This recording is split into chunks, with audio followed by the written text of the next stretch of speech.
Assalamualaikum warahmatullahi wabarakatuh. Apa kabar anak-anakku semua? Alhamdulillah, mudah-mudahan semua sehat. Dan jika di antara kita ada yang kurang sehat, yuk kita doakan bersama. Mudah-mudahan semuanya dilimpahkan nikmat sehat oleh Allah. Anak-anakku sekalian, hari ini kita akan belajar tentang macam-macam alam gaib yang berhubungan dengan hari akhir. Ini merupakan sambungan materi dari yang sudah kita bahas pada pertemuan kemarin. Pada pertemuan sebelumnya, kita sudah membahas tentang iman kepada hari akhir ya. Nah, sekarang alam-alam gaibnya yang berhubungan dengan hari akhir itu apa saja? Apakah ada? Nah, ini yang akan kita bahas bersama-sama ya. Oke, anak-anakku sekalian, sebelum kita membahas pada inti materi, yuk kita buka pelajaran hari ini dengan bacaan basmalah. Mudah-mudahan ilmu kita hari ini jadikan ilmu yang berkah manfaat oleh Allah Subhanahu wa Ta'ala. Kita buka dulu dengan bacaan basmalah. Bismillahirrahmanirrahim. Oke, anak-anakku sekalian, sebelum kita membahas materi, anak-anak perlu tahu tujuan daripada kita belajar tentang materi ini itu apa. Satu, kita diharapkan yakin bahwa ada macam-macam alam gaib yang berhubungan dengan hari akhir itu ada. Kemudian, secara perilaku diharapkan kita menampilkan perilaku orang yang yakin bahwa ada alam gaib setelah kehidupan manusia itu. Setelah kematian manusia maksudnya. Nah, itu bisa kita cerminkan dalam perilaku kita sehari-hari. Kemudian diharapkan juga anak-anak nanti mampu menyajikan apa sih alam-alam gaib yang berhubungan dengan hari akhir itu apa saja. Nah, ini tujuan pembelajaran kita ya. Oke, anak-anakku semua, kita akan membahas tentang macam-macam alam gaib yang berhubungan dengan hari akhir ya. Ada beberapa peristiwa yang berhubungan dengan hari akhir itu. Yang pertama yang disebut juga dengan alam barzah. Alam barzah itu disebut juga dengan alam kubur ya. Apa itu? Yaitu alam yang membatasi antara alam dunia dan alam akhirat. Nah, di alam ini manusia sudah dapat merasakan balasan dari amal baik dan buruknya selama dia hidup di dunia. Ini namanya alam barzah. Alam di antara dunia dan alam akhirat itu namanya alam barzah. Berikutnya ada juga yang disebut dengan yaumul ba'ats. Apa itu artinya? Yaitu hari kebangkitan, yaitu hari dibangkitkannya kembali seluruh umat manusia sejak zaman Nabi Adam sampai akhir zaman. Dengan berbagai macam model dibangkitkan manusia dari alam kuburnya itu. Ada yang dibangkitkan dalam kondisi yang baik, ada juga yang dibangkitkan oleh Allah dalam kondisi yang mengenaskan, yang tidak baik.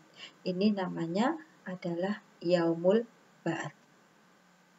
Berikutnya ada juga yang disebut dengan yaumul mahsyar. Apa yaumul mahsyar itu? Yaitu hari berkumpulnya seluruh umat manusia setelah dibangkitkan dari kubur, maka manusia akan digiring oleh Allah dan dikumpulkan di padang mahsyar. Maka hari ini disebut juga dengan yaumul mahsyar. Nah, setelah itu ada juga namanya yaumul hisab. Apa yaumul hisab itu? Hari perhitungan amal baik dan amal buruk yang dilakukan manusia selama hidupnya. Ini namanya disebut dengan yaumul hisab, hari perhitungan. Berikutnya ada juga yang disebut dengan yaumul mizan. Mizan itu timbangan. Maka yaumul mizan adalah hari penimbangan amal baik dan amal buruk yang dilakukan oleh manusia selama hidupnya. Akan ditimbang oleh Allah. Mana yang lebih mantap timbangannya? Jika yang lebih mantap itu kebaikannya, maka pasti surga yang akan ditempati. Jika yang lebih mantap timbangannya nanti itu amal buruknya, maka otomatis pasti mereka akan menempati neraka. Ini yaumul mizan. Berikutnya ada yang disebut dengan sirot. Sirot itu apa? Sirot itu adalah titian, jalan, jembatan, penentu dari setiap manusia setelah diperhitungkan dan ditimbang amal baik dan buruknya oleh Allah. Nama titian ini disebut dengan sirot. Jadi, berikutnya ada juga yang namanya yaumul jaza. Apa yaumul jaza itu? Yaitu hari pembalasan.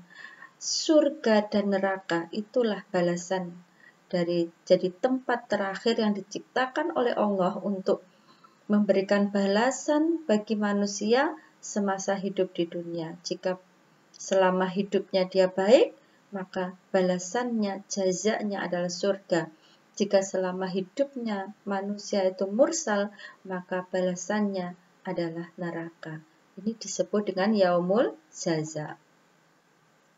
Nah, berikutnya adalah hikmah beriman terhadap hari akhir. Ada beberapa hikmah. Apa sih hikmahnya ketika kita iman terhadap hari akhir dan iman terhadap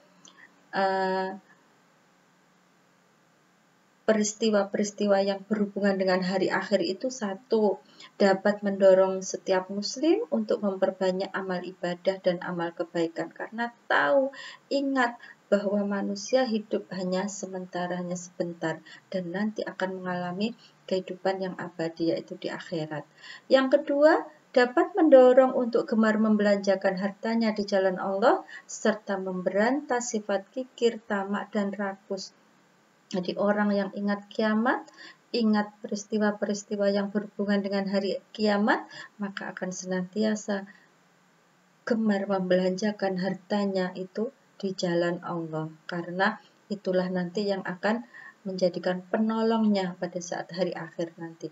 Yang ketiga, dapat mendorong untuk menghindari perbuatan buruk seperti kebiasaan mencontek, ini bagi anak-anak ya, mengambil sesuatu yang bukan miliknya, korupsi.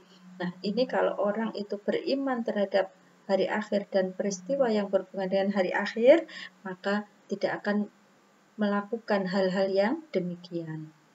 Yang berikutnya, dapat memiliki jiwa pemberani, teguh, tidak penakut, terutama berjuang di jalan Allah. Karena tahu itulah nanti yang akan menolongnya pada saat hari kiamat. Dan yang kelima, dalam hidupnya di dunia tidak akan tenggelam dalam arus kemegah-megahan. Tidak pula dengki, iri hati terhadap kenikmatan yang diterima oleh orang lain. Karena apa? Dia akan sadar bahwa harta apapun yang dimilikinya tidak akan abadi. Ketika sudah ditinggal mati, maka apapun yang dia miliki akan ditinggalkan kecuali amal yang mengikuti kita sampai pada akhir zaman, sampai pada hari kiamat nanti itu. Dan yang terakhir, dapat menenteramkan batin setiap manusia. Nah, ini adalah merupakan hikmah-hikmah ketika kita beriman kepada hari akhir dan iman terhadap peristiwa atau alam-alam gaib yang berhubungan dengan hari akhir. Anak-anak, untuk tugas ya, pada pertemuan berikutnya, tugasnya adalah hafalkan nama-nama alam gaib yang berhubungan dengan hari akhir itu apa saja, kemudian kamu jelaskan. Nanti distorkan kepada Bu Ani dalam bentuk video ya, karena kita masih belajar daring, belajarnya dari rumah masing-masing. Mudah-mudahan anak-anak tetap semangat ya. Meskipun tidak bisa bertemu Bu Ani secara langsung, mudah-mudahan anak-anak senantiasa sehat dan tetap semangat belajar dan bisa melaksanakan tugas dari Ibu dengan disiplin. Oke, hari ini kita sudah belajar tentang banyak hal tentang alam-alam yang berhubungan dengan hari akhir itu. Mudah-mudahan dijadikan Allah ilmu yang bermanfaat. Kita tutup hari ini dengan bacaan hamdalah bersama ya. Alhamdulillahirabbil alamin. Terima kasih. Wassalamualaikum warahmatullahi wabarakatuh.